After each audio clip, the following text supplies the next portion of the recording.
Bonjour, aujourd'hui je vais présenter une leçon de production écrite destinée aux élèves de la première année du cycle de baccalauréat. Il s'agit de savoir exprimer un point de vue dans un texte argumentatif plan simple. Le sujet c'est la famille. Préférez-vous la famille d'aujourd'hui ou celle d'autrefois?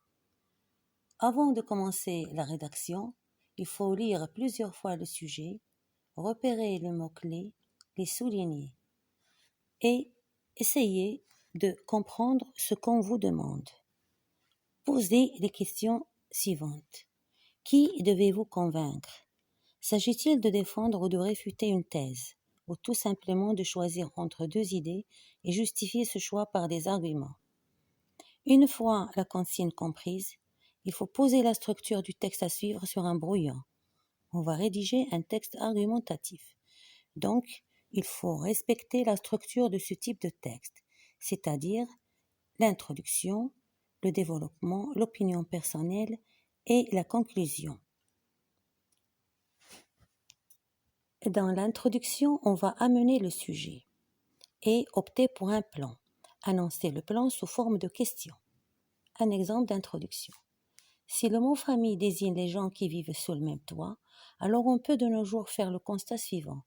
La famille marocaine a changé. Certains vont dire que ce changement est bénéfique, alors que d'autres vont affirmer le contraire.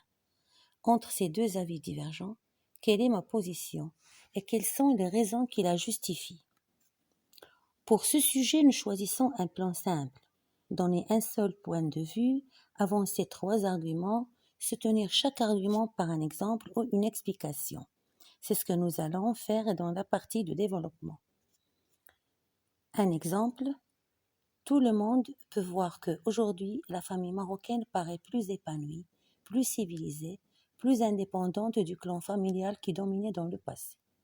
Elle paraît s'être débarrassée de cette sensation de pesanteur familiale, de cette rigidité des vieux qui régnait sur tout.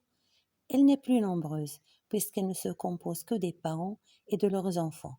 Et il est rare de trouver un parent âgé vivant avec cette famille. Certes, la majorité va être pour ce soulagement de ne pas être tout le temps accaparée par la proximité, la présence, les soucis, les désirs et les interdits des autres.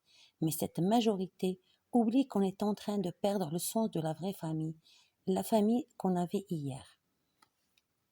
Dans cette dernière phrase, nous remarquons que déjà la position elle est claire. Vraiment, sans le dire, celui qui rédige cette production écrite nous montre qu'il est avec la famille d'hier. Le verbe perdre, on est en train de perdre le sens de la vraie famille. Cette idée montre qu'il est du côté de la famille d'autrefois. On va voir cela dans les arguments qu'on va souligner ici.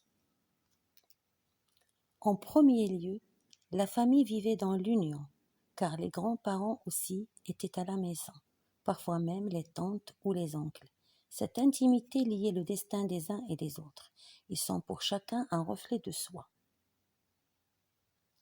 Dans le deuxième argument, en second lieu, les membres de la famille contribuaient à l'éducation des enfants sans que les parents s'en plaignent, mais au contraire, ils se sentaient soutenus et n'avaient pas ce sentiment de faiblesse à cause d'un comportement qui les dépasserait.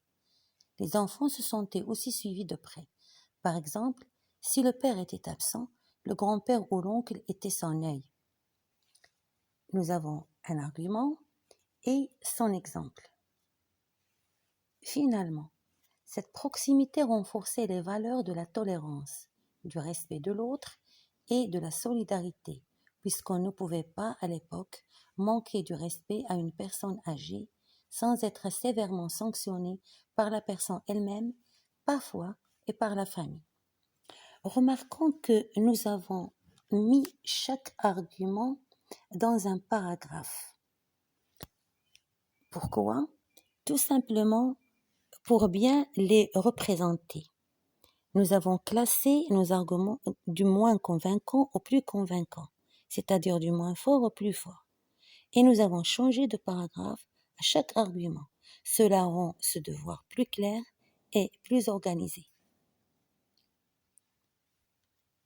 Nous arrivons à l'opinion personnelle. L'opinion personnelle et la conclusion sont les dernières étapes de la rédaction. Prendre position par rapport au sujet est une étape importante.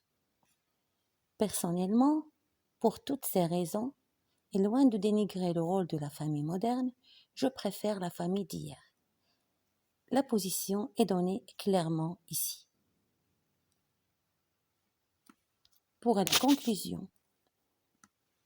Dans la conclusion, il peut s'agir de conclure par un bilan des réponses aux questions posées dans l'introduction ou une récapitulation courte des éléments développés, ou on peut clore le texte par un proverbe, une citation, une question ou une réorientation vers une autre problématique. Exemple, en guise de conclusion, on peut dire que malgré certains avantages que nous procure la famille moderne, on ne peut que regretter le temps où la famille était soudée, car il n'y a pas plus sécurisant que l'union. Ne dit-on pas que l'union fait la force? Sur ce, je vous dis au revoir et merci.